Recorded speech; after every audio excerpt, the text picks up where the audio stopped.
Welcome to the Patriot Training YouTube channel. My name is Clay Howell. I'm the owner and head firearms instructor of Patriot Training.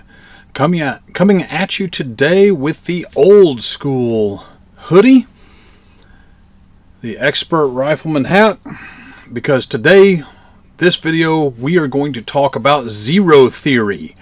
Where should you zero your rifle? And for this discussion, we're going to narrow the scope because there are many rifles out there. This is my rifle. There are many like it, but this one is mine.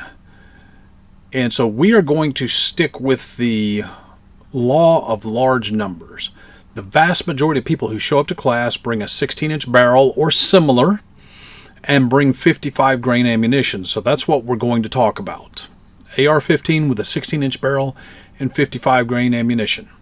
If you shoot 62 grain ammunition, I want you to take a couple of notes here. There's going to be three. Number one is 62 grain ammunition is going to hit pretty close at most ranges until you get way on out there.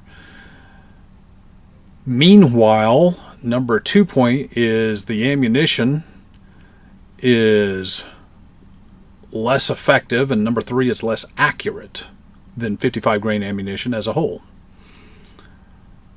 Typically speaking, it's also more expensive, so you could give that as reason number 4 why I don't use 62 grain ammunition. But nevertheless, so that's your little caveat on your 62 grain green tip.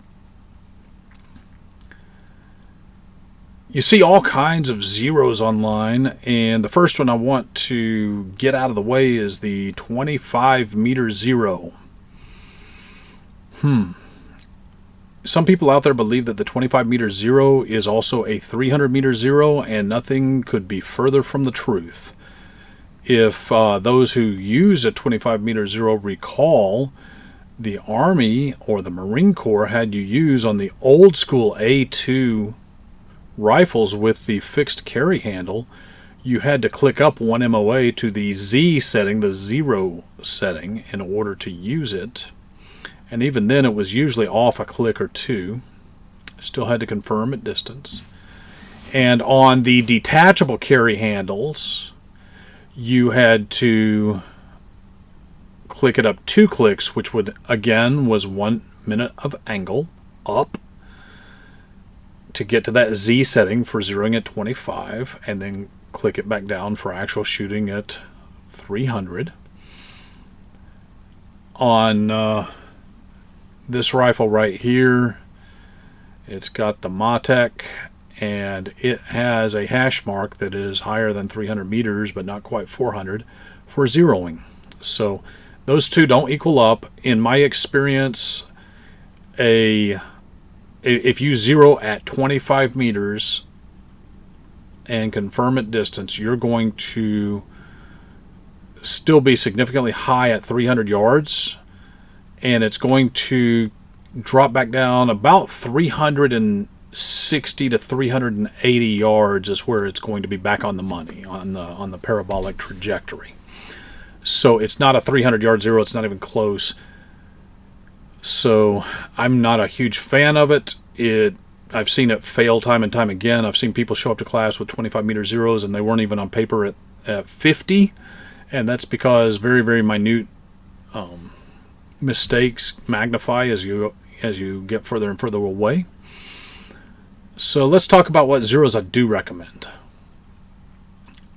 The primary one, if you're using a red dot, you should probably go with a 50 yard zero and confirm this and fine tune this zero at 200 yards. 50 and 200. You'll find that usually they're within a click or two of being about the same. And the reason I advocate this zero is because at 25 yards on a 4 minute of angle dot, you're going to be hitting right at the bottom of the dot, 25 meters. 50, you'll be under the center of the dot. 100, you'll be right up here kissing the top of the dot. 200, you'll be back here in the center of the dot. 250, you're going to be at the bottom again. And then at 300, if you could imagine a second dot down here, you're going to hit under that second imaginary dot at 300 yards. So makes it a nice, tidy group. From from 0 all the way out to 250 yards, you'll never be more than 2.5 inches high or low. So it works. It really works. The next one is if you have iron sights, be they fixed iron sights or the backup kind that flip up,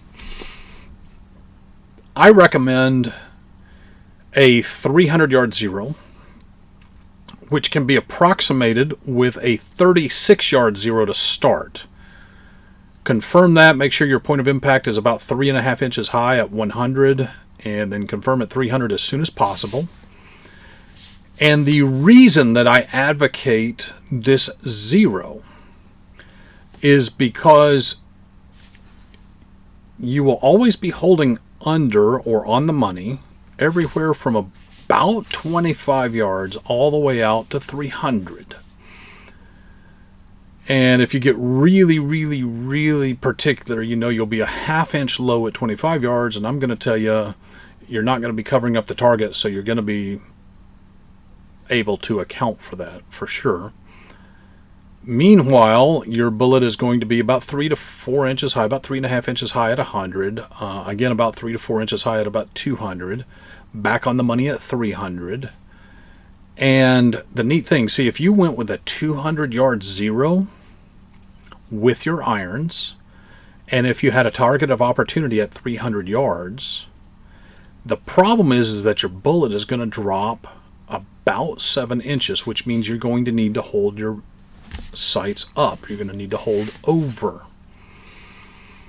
And with a front sight post, most AR-15 front sight posts are approximately 10 to 11 minutes of angle wide.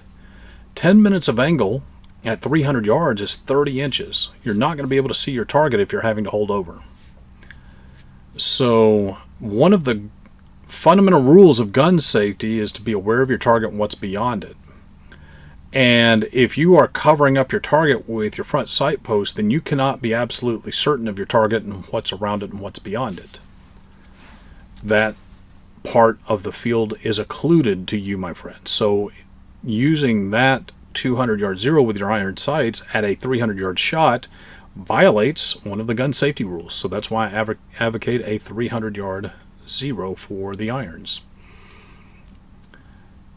I have several carbines. My daughter's rifle, my son's rifle, several of my loaners have a red dot that's zeroed at 200 and irons that are zeroed at 300. And as you look, the red dot and the top of the iron sights, there's a little bit space between the top of the iron sight and the bottom of the red dot, and that's how it should be. They don't fully, truly co-witness. Now let's talk about a 100-yard zero. And I advocate a 50 or a 200-yard zero with a red dot. I advocate a 36 or a 300-yard zero with iron sights. I advocate a 100-yard zero if you are using a scope, particularly if you're using an LPVO, a low-power variable optic, or an ACOG, or some other scope that has a ballistic drop compensator, a BDC. Most of them in their instructions say to go with a 100-yard zero for the 16-inch barrel AR-15 shooting 55 grain ammunition. And the reason is so that if you zero at that point at 100, at the aiming point, your bullet will be on the money at the 200-yard hash mark, the 300, 400, 500, etc. It makes your ballistic drop compensator, it makes it functional and accurate. And I can just see right now somebody is furiously typing away in the comments section below that the ACOG needs to be zeroed at 100 meters, not 100 yards. Yes, you are correct. That's what the instructions say. And now let's talk about how insane your comment is. The difference between 100 yards and 100 meters is approximately 9 yards. If you were to precision calculate the difference, you're talking about 1/10 of an inch difference in rise. And considering that ACOG sold these days, it's 2023 when this video was filmed, the typical ACOG has a 1/2 minute of angle click, that is half an inch. It's going to be within the realm of where the ammunition is shooting anyways, my friend. So take your furious comments, shine them up real good. You know the rest. So, yeah, so if you're going to be using a low-power variable optic, a ballistic drop compensator, ACOG, something like that, use a 100-yard zero. I also recommend that for your traditional scopes, especially the ones that use mil dots or MOA reticles. Really, really good there, because then you can figure out your drops all the way out to X number of yards, and you can go from there. So, just a good all around way of doing it for use in your scope. And again, in recap, 25 meter zero, it's junk, it's antiquated, don't use it. There are better ways to do it. A 200-yard zero for red dots, a 300-yard zero for iron sights, and a 100-yard zero for scopes, LPVOs, ACOGs, and other optics that have a ballistic drop compensator, a BDC. That concludes the video on zero theory for your AR-15. I'd like to remind you that you don't have to be a patriot to train, but you do have to train if you want to be a true patriot. Take care.